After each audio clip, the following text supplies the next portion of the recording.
সারাদিনের কর্মব্যস্ততা শেষে কোনো এক ক্লান্ত বিকেলে অসাধারণ সুন্দর কর্মব্যস্ত প্রকৃতির মাঝে এভাবে কখনো কি দাঁড়িয়েছেন, যেখানে কর্মব্যস্ত মানুষ আর অসাধারণ প্রকৃতির মেলবন্ধনে অসাধারণ এক ব্যস্ত পরিবেশেও জীবন্ত প্রকৃতির এক স্বাদ অনুভব করা যায়।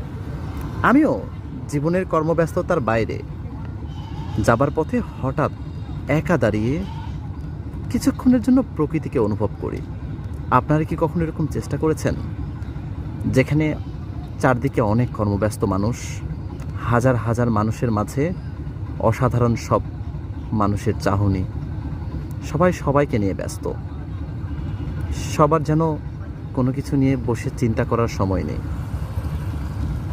যে যার মতো যে যার কাজে ব্যস্ত। এই নগরীতে সত্যি একটু স্বস্তিতে বসে নিজেকে